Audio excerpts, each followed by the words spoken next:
அன்பான 11ஆம் வகுப்பு மாணவ செல்வங்களே, சென்ற வகுப்பிலே நாம் 2 இயல்களை முடித்திருக்கின்றோம் ரிவிஷன் பகுதியில்.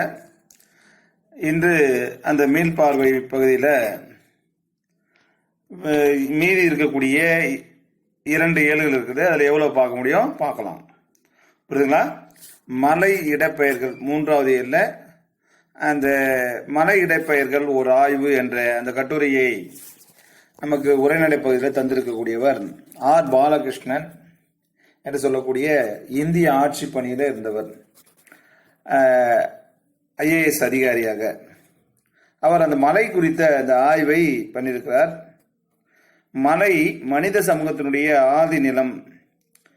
தமிழ் அகத்திணையல் மலையும் மலை சார்ந்த பகுதியையும் குறிஞ்சி என்று சொல்கிறது. உங்களுக்கு தெரியும் இல்லைங்களா? குறிஞ்சி நிலம், குறிஞ்சி நிலம் சார்ந்த சங்க பாடல்கள் மலையோடு இயைந்த தமிழர்தம் சீரிய வாழ்வினை பேசின அப்படின்றான். மலை குன்றுகளின் பெயர்கள் குறித்த ஆய்வை ஓரோலாச்சி என்ற கலை சொல்லால் அழைப்பர். அதை நோட் பண்ணீங்க. அதே போல நம்முடைய திராவிட பழங்குடிகள் முதல்ல வாழ்ந்த இடம் என்று சொன்னால் அது மனிதன் இனக்குழுக்களாக வாழ ஆரம்பிக்கின்ற பொழுது, தொடங்குகின்ற பொழுது அவன் மலைகளில் தான் வாழ்ந்தான் என்று அந்த பாடம் நடத்தும் போது சொல்லியிருப்பேன். அந்த திராவிடர்கள் அடிப்படையிலே மலைவாழ் மக்கள்.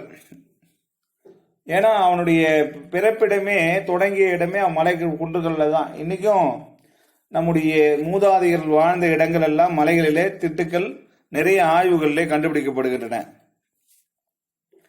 மலை நில மனிதர்கள் என்று அவர்களை அழைத்தார்கள் என்று யார் சொல்றாருன்னா கமில் சுவலபில் என்பவர் சொல்லுகிறார், நம்முடைய திராவிடர்களை மலை நில மனிதர்கள் என்று.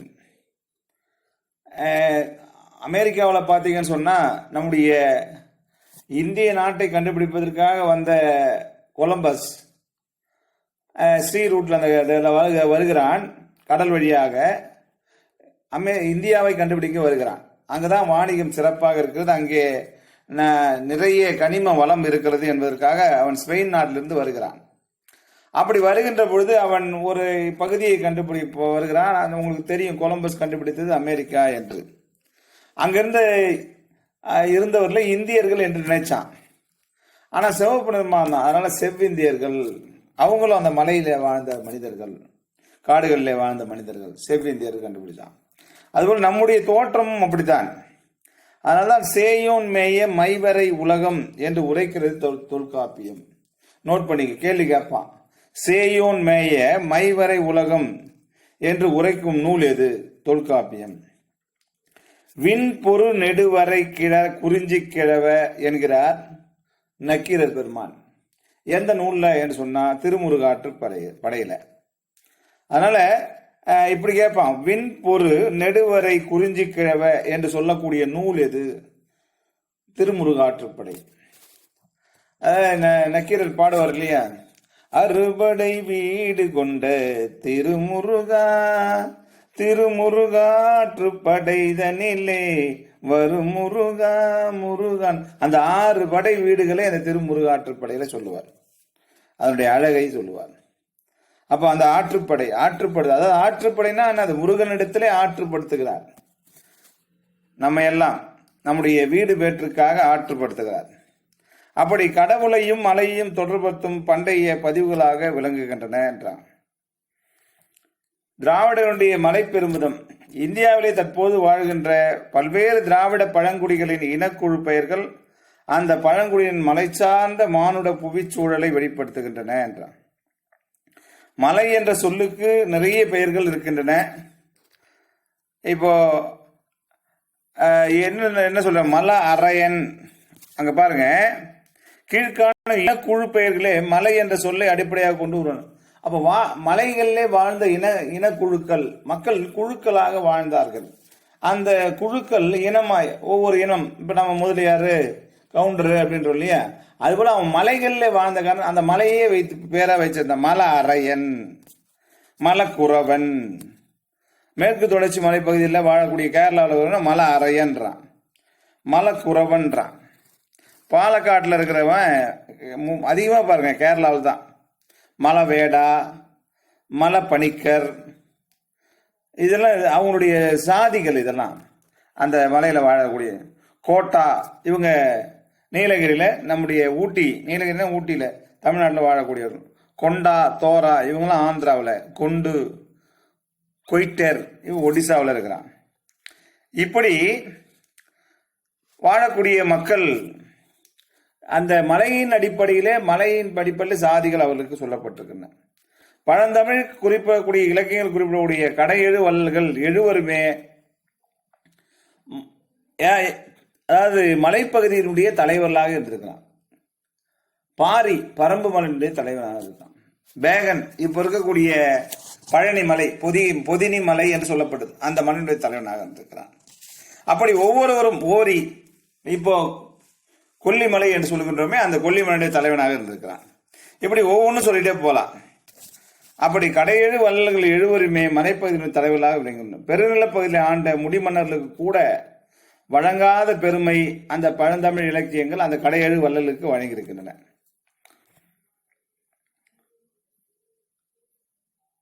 இங்க ஏன் இதெல்லாம் உள்ளிருந்து நடத்துறேன்னு சொன்னா, உள்ளிருந்து இந்த கேள்விகள் உங்களுக்கு கேட்கப்படும்.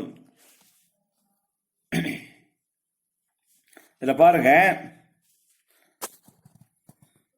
திராவிட சொல்லான மலை என்பது சமஸ்கிருத மொழியில என்ன சொல்றாங்க, மலையே என்று வழங்கப்படுகிறது. பாண்டிய மன்னன் ஒருவன் மலையத்வஜ என்று அழைக்கப்பட்டிருக்கிறான். மலையே என்ற சொல்லின் திராவிட தொடர்புக்கு அரண் சேர்க்கிறது. அப்படின்னா மேலும் வடமொழியில மலையே என்ற சொல் மலபாருக்கு மேற்கே உள்ள மலைகளையே குறிக்கிறது. இப்போ கேரளாவில் உள்ள மலபாருக்கு மேற்கே உள்ள இருக்கக்கூடிய அந்த மலைகளை சொல்லுது. தமிழில் குறிஞ்சி நிலம் தொடர்பான சொற்களில் மலை என்பது எப்படி சொல்லப்படுதுன்னா உயரமானது, அதுக்கு அடுத்தது குன்று, அக்க சற்று குறைவானது, உயரம் குறை.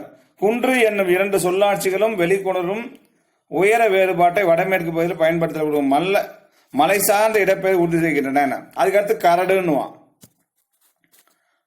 புரியுதுங்களா?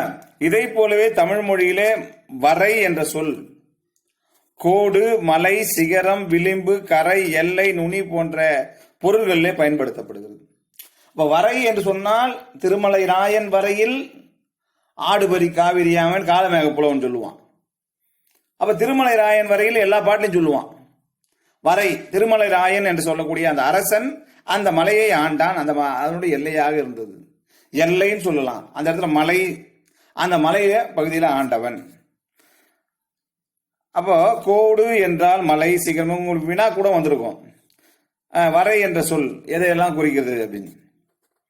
நுனி முதல் அடிவரை மற்றும் அடி முதல் நுனிவரை என்ற தொடர்களில் வரை என்ற சொல் இந்த இடத்துல என்ன வருது, விளிம்பு. நுனியிலேருந்து அடி வரைக்கும், முதல்ல இருந்து அடி வரைக்கும், இல்லை முதல்ல இருந்து கடைசி வரைக்கும். இப்போ வரை என்று சொல்றோமா இல்லையா, அதனுடைய விளிம்பை சொல்லுகின்றோம். திராவிட நிலப்பகுதிகளின் மலை தொடர்பான சொற்கள் சிந்துவெளி பண்பாட்டு நிலப்பகுதி தற்செயலாக வழங்கப்படவில்லை, அவை காரணம் கருதியே அந்த காலத்தில் வழங்கப்பட்டிருக்கின்றன்றான். சரி, இதெல்லாம் நமக்கு தேவையில்லை. இப்போ நம்ம இதுல இந்த கொஸ்டினை இங்க எடுக்கல.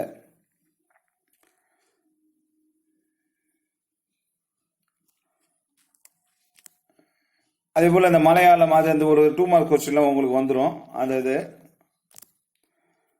அந்த கேவிடி காம்ப்ளெக்ஸ் அப்படின்னு சொல்லக்கூடிய அதை பாருங்க. கொற்கை, வஞ்சி, தொண்டி என்ற இது பழந்தமிழுடைய அரசியல், பொருளியல் மற்றும் பண்பாட்டு உருவாக்கத்தின் விளைவாக உருவானவை. சங்க இலக்கியம் காட்டும் பழந்தமிழ் சமூகத்துக்கு கொற்கை, வஞ்சி, தொண்டி ஆகிய பெயர்கள் ஆணிவேர் அடையாளங்கள். இதெல்லாம் கேவிட்டினா இது வந்து கொற்கை, வஞ்சி, தொண்டின்னு நீங்க புரிஞ்சுங்க. இப்போ இந்த ஆசிரியர் பத்தி குறிப்பு, ஒரு IAS அதிகாரி. இந்தியாவில் மட்டும் திராவிட இயல் ஆய்வாளரான R. பாலகிருஷ்ணன் நிறைய நூல்கள் எழுதியிருக்கார்ப்பா. 28 ஆண்டுகளாக இடப்பெயர் ஆய்வியல் ஈடுபட்டு வருகிறார். வடமேற்கு இந்தியாவில் இன்று வரை வழக்கிலுள்ள கொற்கை, வஞ்சி, தொண்டி வளாகத்தை ஆய்வுலகத்தின் கவனத்திற்கு அவர் கொண்டு வந்தவர். தினமணி நாளிதழிலே துணை ஆசிரியராகவும் கணையாழி இலக்கிய இதழின் ஆலோசகர் குழுவிலும் தீவிர பங்காற்றி இருக்கின்றார். அன்புள்ள அம்மா, சிறகுகள், வானம் உள்ளிட்டவை இவர்தம் நூல்கள். 1984 இந்திய ஆட்சிப்பணி தேர்வை முதலாக முழுவதுமாக தமிழிலேயே எழுதி முதல் முயற்சியிலேயே தேர்ச்சி பெற்றவர். தற்பொழுது ஒரிசா மாநிலத்தில் உள்ள கூடுதல் தலைமைச் செயலர் மற்றும் அம்மாநிலத்தின் வளர்ச்சி ஆணையராக பொறுப்பில் இருக்கிறார். சிந்துவெளி பண்பாட்டினுடைய திராவிட அடித்தளம் என்னும் இவரது நூலிலிருந்து இங்கே நமக்கு இந்த மலை என்ற கட்டுரை நமக்கு சொல்லப்பட்டிருக்கிறது. புரியுதுங்களா? அதுக்கு அடுத்தது காவடி சிந்து. சிந்து வகை பாடல்களை பாடுவதிலே வல்லவர் அண்ணாமலையார். அந்த அண்ணாமலையுடைய காவடி சிந்துனால அண்ணாமலையார் தான். காவடி தமிழ்நாட்டின் பண்பாட்டு கூறுகளில் ஒன்று. உலகெங்கும் வாழும் தமிழர்கள் குன்றுதோறும் வீட்டிற்கும் முருகன் கோவிலில் காவடி எடுத்து ஆடுவது வழக்கமாக உள்ளது. காவடி எடுத்து செல்வோர் அதை சுமையாக எண்ணாமல் பாடியவரை செல்வதற்கு வழிநடை பாடல்கள். அப்ப காவடி சிந்து என்னது? பாடல், வழிநடை பாடல். தன்னுடைய சுமை தெரியாமல் இருப்பதற்காக அவர்கள் ஆடியும் பாடியும் செல்லக்கூடியது இது. இந்த பாடலை உங்களுக்கு பாடி காட்டியிருப்பேன்னு நினைக்கிறேன்.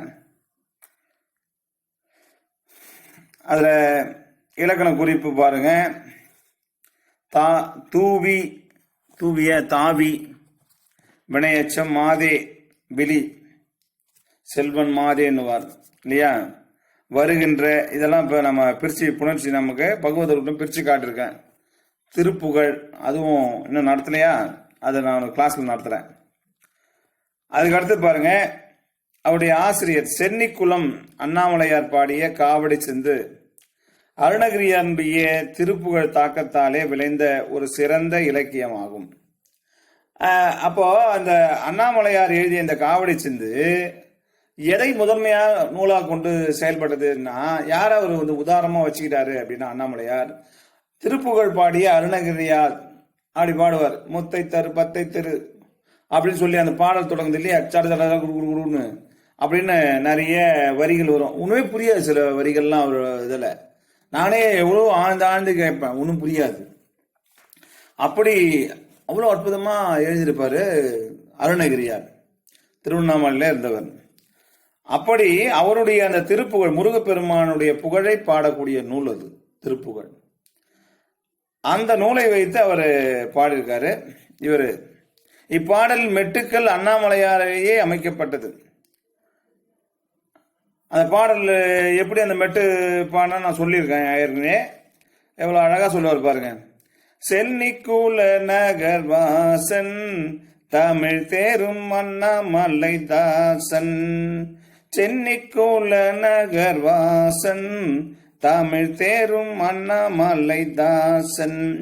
செப்பும் செகமெற்றிய மதுர கவி அதனை புய வரையில் பூனை தீரன் ஆயில் வீரன். பூனை தீரன் ஆயில் வீரன். இப்படி அந்த மெட்டு யாரால பாடப்பட்டதுன்னா அண்ணாமலையாரே, அவராலே அந்த மெட்டு போட்டு பாடப்பட்டது. அதை தான் நானும் உங்களுக்கு பாடி காட்டினேன். அற்புதமான சிந்து வகையில் அமைந்த பாடல். அதனாலதான் இவருக்கு வந்து காவடி சிந்துவின் தந்தை அப்படின்னு கேள்வி வரும் கண்டிப்பா. யாருன்னா அண்ணாமலை, மைண்ட்ல வச்சுக்கிறோம். 18 வயதிலேயே அவர் ஊற்றுமலைக்கு சென்று அங்கு குறுநில தலைவராக இருந்த இருதய ஆலய மருதப்பதி அவருடைய அரசவை புலவராக இருந்திருக்கிறார். இவர் இந்த நூல் தவிர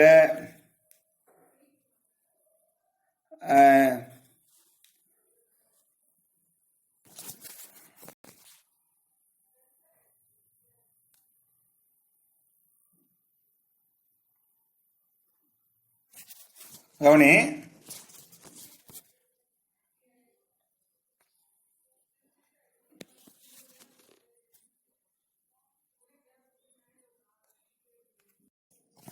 தொடர்ந்து இந்த நூல் தவிர அவர் என்னென்ன நூலை எழுதியிருக்காரு அப்படி சொன்னா, வீரை தலப்புராணம், வீரை நவநீத கிருஷ்ணசாமி பதிகம், சங்கரன் கோவில் திரிபந்தாதி, கருவை மும்மணி கோவை, கோமதி அந்தாதி ஆகிய நூல்களை அவர் ஏற்றிருக்கிறாரு. இதோட நம்ம அவர் அண்ணாமலையார் எழுதிய அந்த காவடி சிந்து முடிச்சிட்டோம். அதுக்கடுத்து குறுந்தொகை. குறுந்தொகை குறுகிய பாக்கள் உடையது, அதனாலதான் குறுந்தொகை அப்படின்றான். அன்பும் அறனும் விளையும் திருமண வாழ்வை தலைவி விரும்புவதையும் இருமணம் இணையும் திருமணத்தை உறுதி செய்ய இரு வீட்டார் முனைவதும் அகத்திணை இலக்கியத்தின் இலக்கியமாய் விளங்கும் குறுந்தொகை பாடல் இந்த காட்சி வெளிப்படுத்துகிறது. இதுல இந்த பாடல்ல யாருடைய கூற்று அப்படின்றான். தோழி நீ வாழி நான் அறிய ஒன்று சொல் உன் இதயம் உள்ளவன் தான் முயன்று தேடி இன்று கொடுத்த ஈடிலா பரிசம் போதும் போதுமென நம்மூர் பொது அவையிலே சொன்ன முதுபெரும் சான்றோர் போல் பிரிந்தோரை சேர்ப்போர் இருந்தோரும் அப்படின்னு சொல்லி தோழியை பார்த்து தலைவி சொல்லக்கூடிய கூற்றாக இங்கே சொல்லப்படுகிறது.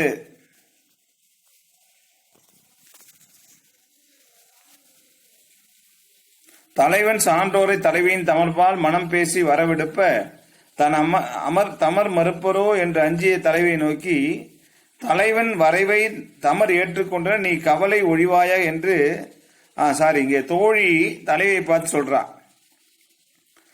தலைவன் தலைவியை மனம் முடிப்பது பற்றி பேச சான்றோரை அனுப்புகிறான். தலைவி அப்பொழுது எங்கே தன் பெற்றோர் மனம் பேச மறுத்து விடுவார்களோ என்று கலங்குகிறாள். இந்த நிலையிலே தோழி அவளிடம் தலைவனின் தரப்பை தலைவியின் பெற்றோர் ஏற்றுக்கொண்டனர். மனம் மறுத்தால் சான்றோர் மன்றத்தில் முறையிட்டுக் கொள்ளலாம் என்று அவளை தேட்டுகிறாள் என்றான். இந்த கதையை பத்தி சொல்லியிருப்பேன். அந்த காலத்துல வரதட்சணையை பத்தி, அதாவது பெண் வீட்டுக்கு ஆண் வரதட்சணை கொண்டு போய் கொடுத்து திருமணம் செய்து கொண்டான். இந்த காலத்துல வர ஆண் வீட்டுக்கு பெண் வரதட்சணை கொடுக்க வேண்டிய சூழல் இருக்குது. அன்னைக்கு அவ்வளவு வரதட்சணை கொண்டு போய் கொடுக்குறான், ஏற்றுக்கொள்ளல பெண் வீட்டார். அப்போ ஒரு நாள் என்ன செய்யறான், எல்லா தன்னுடைய சமூகத்தை சார்ந்த பெற்றோர் பெரியவர்கள் எல்லாரையும் கூட்டிட்டு வந்து நிறைய பரிசு பொருட்களை எல்லாம் கொடுக்குறான். அப்போ அதை அவர்கள் ஏற்றுக்கொள்கிறார்கள். அப்போ அதை பற்றி சொல்லும் பொழுதுதான் அங்கே தோழி சொல்லக்கூடிய செய்தியாக அங்க சொல்லப்படுகிறது. இந்த பாடல் என்ன வகை, நேரிசை ஆசிரியப்பா வகையில சொல்லப்பட்டது. பிரிந்தோர் அப்படின்னா பிரிதல் என்ற ஒரு செயல், அங்க செயலை குறிக்காமல் செயல் செய்த ஆளை அவர்கள் 2 பேரும் பிரிஞ்சுட்டாங்க. பிரிந்தோரை சேர்த்து வைக்கக்கூடிய ஊரா இது அப்படின்னு கேட்கிற செய்தி. வினையாளனையும் பெயர் நன்று நன்று அடுக்கு தொடர், புரியுதுங்களா? அதுல குறுந்தொகை என்பது என்ன? 8 தொகை நூல்களிலே ஒன்று குறுந்தொகை. இந்த குறுந்தொகை எத்தனை பாடல்ல உடையதுன்னு கேட்பான். 401 பாடல்ல உடையது. 400 பாடல் தான். ஒரு பாடல கடவுள் வாழ்த்தா ஒரு பாடல சேர்த்து விட்டார் பெருந்தேவனார், புரியுதுங்களா? இந்த ஆளுக்கு வேற வேலையே இல்லை. நிறைய பாட்டுல ஒரு கடவுள் வாழ்த்து சேர்த்து எழுதி வச்சுட்டான் அந்த ஆளு. அப்போ 401 பாடல்கள் நல்ல குறுந்தொகை. அதான் சொல்றேன் பாருங்க, நல்ல குறுந்தொகை என சிறப்பித்து உரைக்கப்படுகிறது. உரையாசிரியர்களாலே நம்ம ஏற்கனவே உங்களுக்கு சொல்லியிருக்கோம், உரையாசிரியர் பலராலும் அதிகமாக மேற்கோள் காட்டப்பட்ட நூல் எது என்று சொன்னால் அது இந்த குறுந்தொகை தான். இந்நூலை தொகுத்தவர் யாரு? பூரிக்கோ. நீ பூரி ஞாபகம் வச்சுக்கோ, புரியுதுங்களா?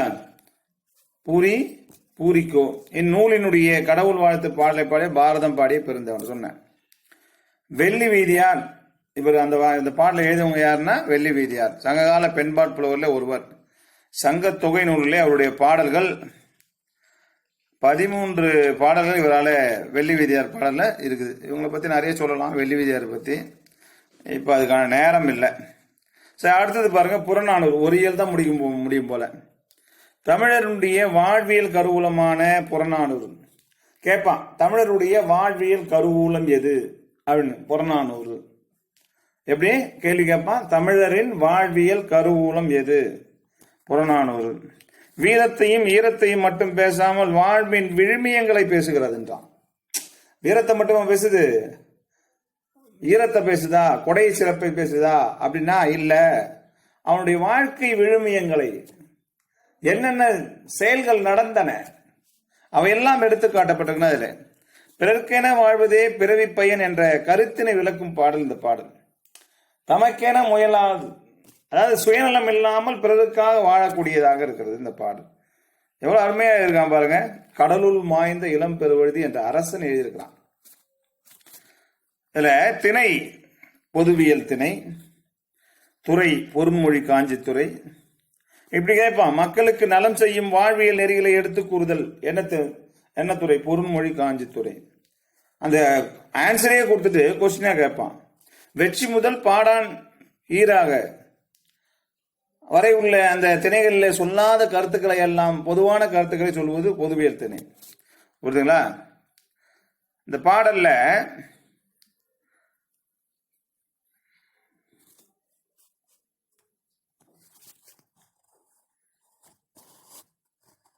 சுவடிகளிலே எழுதப்பட்டு பயன்படுத்தப்பட்டு வந்த புறநானூறு பிற்காலத்திலே அழிந்து போகும் நிலை எழுதிய போது பல சுவடிகளை ஒப்பிட்டு ஆய்ந்து தற்கால தமிழரும் பயன்பெறும் வகையிலே இந்த ஓலைச்சுவடியை ஏட்டிலே கொண்டு வந்தவன் யார் தெரியுங்களா?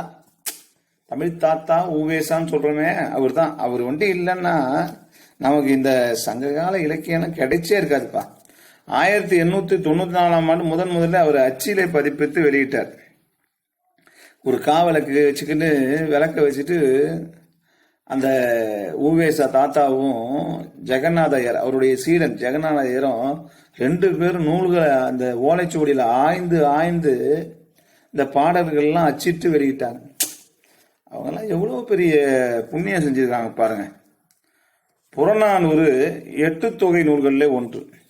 புறத்திணை சார்ந்த 400, இதுவும் குறுந்தொகை, இதுவும் ரெண்டுமே 8 தொகை நூல்.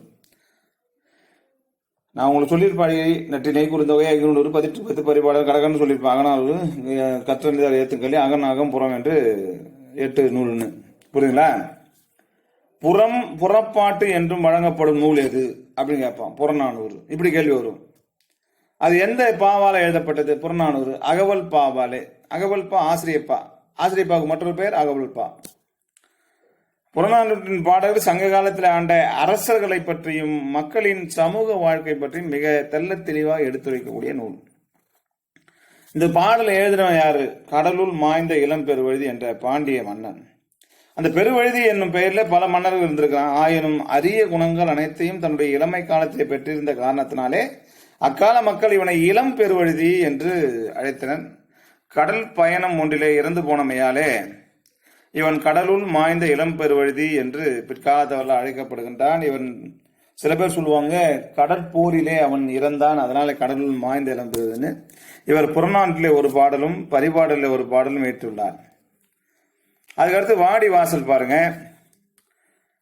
வாடிவாசல் என்ற இந்த கதைப்பகுதியை எழுதியவர் சீசு செல்லப்பா. இந்த புதினம் ஒத்தைக்கு ஒத்தையாக கோதாவரி இறங்கும் மிருகத்துக்கும் மனுஷனுக்கு நடக்கும் விவகாரத்துக்கு 2இல் ஒரு முடிவு காணும் இடம் வாடிவாசல். நம்ம ஜல்லிக்கட்டுன்னு சொல்றோம். அந்த ஜல்லிக்கட்டு வாடிவாசல்ல மனுஷ ரத்தம் செஞ்சலாம். ஆனா காலை உள்ள ஒரு சொட்டு ரத்தம் வரும் காணக்கூடாது. புரியுதுங்களா? இன்னைக்கு அந்த மாதிரி பீட்டா அமைப்பு ப்ளூ கிராஸ் அப்படின்னு இந்த பாருங்க. இந்த பாடல் பாருங்க. கலித்தொகையில ஏறுதல் சொல்றான் பாருங்க. கொல்லேற்று கோடு அஞ்சுவானை மறுமையும் புல்லாலே ஆயமகள் அஞ்சார் கொலையேறு கொள்பவர் அல்லதை நெஞ்சிலார் தோய்த்தற்கு அரிய உயிர் துறந்து நைவரா ஆயமகள் தோல் என்று அவள் சொல்கிறார்.